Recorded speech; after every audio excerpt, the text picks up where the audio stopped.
वकील बहू। जनक पेशे से एक बहुत अच्छी वकील थी, लेकिन कहते हैं ना, बहू कितनी भी बड़ी तोप क्यों ना हो, सास के सामने तो भीगी बिल्ली ही होती है। अरे जनक, क्या बात है। आज रोटी नहीं मिली अभी तक। ये तेरा कोर्ट नहीं है जो आज फैसला ना हुआ तो कल की तारीख मिल जाए। रोटी तो रोज वक्त में चाहिए। हाँ। माँ जी, रोटी तो कब की बन गई। मैंने आपको कहा तो खाना खाने के लिए, आपने शायद सुना नहीं होगा। ओहो, जज नहीं हूं मैं तेरे कोर्ट की, सास हूं सास। कोई दलील फालतू की मत देना यहाँ। बहुत जानती हूं मैं इन वकीलों को। अपनी बात ऊपर रखने के लिए झूठ बोलने में जरा भी नहीं सोचते। तभी वहां जनक के ससुर आ जाते हैं। अरे भाग्यवान, क्यों बेचारे के काम को कोसती रहती है हमेशा। मैं भी तो था वहां जब ये आई थी तुझे रोटी खाने को बुलाने के लिए। सास को तो अब गुस्सा आ जाता है कि कैसे किसी ने बहू की साइड ले ली। अरे वाह जी वाह। वो तो मैं जानती थी कि कोई ना कोई गवाह तो ये पेश कर ही देगी।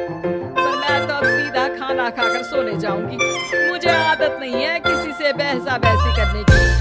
पता नहीं कैसे ये वकील इतना दिमाग लगाकर खुद तो झूठ बोलते ही है, साथ में झूठे गवाह भी ले आते हैं। जनक को सास के ताने सुनने की अब आदत सी पड़ जाती है। एक दिन जनक वकील की ड्रेस पर काला कोट पहनकर कोर्ट के लिए निकल ही रही होती है कि अरे कहाँ चली काला कौवा बनकर।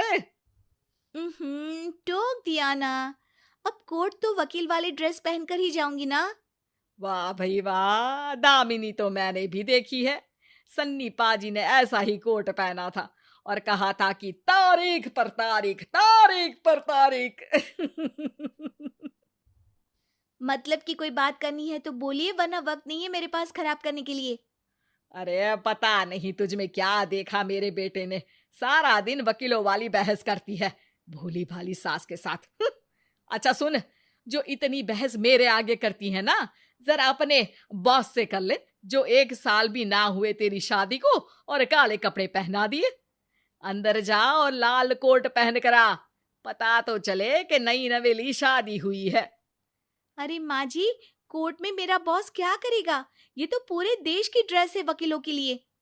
लेकिन सास तो ठहरी सास। अच्छा, तो कोई जरूरत नहीं है 2-4 साल कोर्ट जाने की। शादी थोड़ी पुरानी हो जाए तब इजाजत दे दूंगी मैं तुझे काले कपड़े पहनने की। अब क्या था, मन मारकर जनक को लाल रंग का कोट पहनकर कोर्ट जाना पड़ता है। उसके जाने के बाद आहा, बढ़िया, ये पूरे देश की ड्रेस की बात करने वाली। अरे पहना दिया ना लाल कोट। अब सास आए दिन या तो जनक को उसके काम का ताना देती, या फिर उसका काम छुड़वा देने की धमकी। तंग आकर एक दिन जनक पति से कहती है, मैं सोच रही हूँ कि कोर्ट जाना बंद ही कर दूं। अरे क्यों यार, इतना अच्छा करियर है, क्यों छोड़ने की सोच रही हो? अरे लाल रंग का कोट पहनकर जाना पड़ता है। हर बात पर सास ताना देती है कि वकील तेज होते हैं, सवाल जवाब करते हैं, झूठी दलीलें देते हैं। अरे तो ठीक है ना, वो जो कहती है अपनी समझ से कहती है, लेकिन तुमको तो पता है ना कि सच्चाई क्या है। जनक को पति की बात से हौसला मिलता है कि तभी घर पर कुछ लोग आ जाते हैं। अरे आइए पंच साहब, कैसे आना हुआ? अरे भाई साहब, सुना है कि आपकी बहू वकील है। तभी वहां सास आ जाती है। हाँ है तो, लेकिन क्या हुआ, फिर कहीं बहस कराई क्या? अरे हम तो खुद दुखी है उसके व्यवहार से। अरे भाभी जी, आपको तो पूरा मोहल्ला जानता है कि आप कितना बोलती है। फिर हम यहाँ बहू रानी की कोई शिकायत नहीं, बल्कि अपनी परेशानी लेकर आए हैं। ससुर जी खुश हो जाते हैं। हाँ हाँ, मैं अभी बहू को बुलाता हूँ।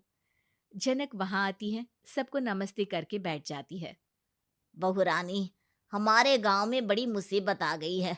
अब तो पूरे गांव की जिम्मेदारी मानो तुम्हारे कंधों पर है।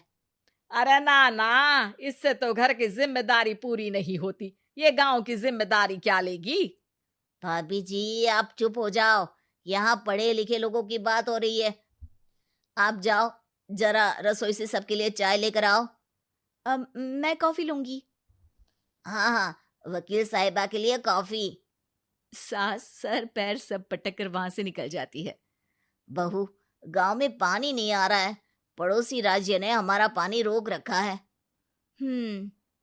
इसका मामला तो बड़े कोर्ट में चलेगा पंच जी, लेकिन ऐसा क्यों?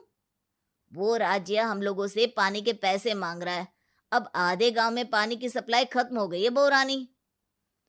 अच्छा पंच साहब, बात गांव की है तो मैं जरूर केस लड़ूंगी। यहाँ एक बार फिर सास की एंट्री हो जाती है। अरे वाह जी वाह, ये काम करवा लो, आप हमारी बहू से बहुत अच्छा करती है। मैं हूं सीधी सादी सास।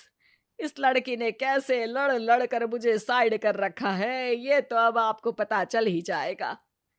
अरे भाभी जी, आपकी आवाज तो पूरे गांव को सुनाई पड़ती है जब आप बहू रानी को सुंदर वचन सुना रही होती हैं।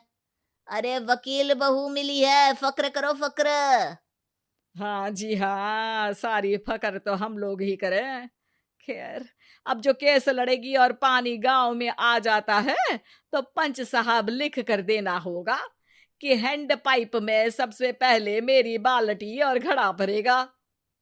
अरे फिर तो हम बहू रानी के नाम पर घर पर ही सप्लाई दे देंगे, लेकिन ये इतना आसान नहीं है। बहू, गांव के पास अभी वकील करने की भी पैसे नहीं है तो।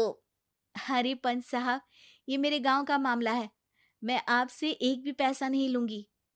सास को बहू की बात पर गुस्सा आ जाता है, लेकिन सबके जाने के बाद झनक मन लगाकर गांव की परेशानियों को दूर करने में लग जाती है।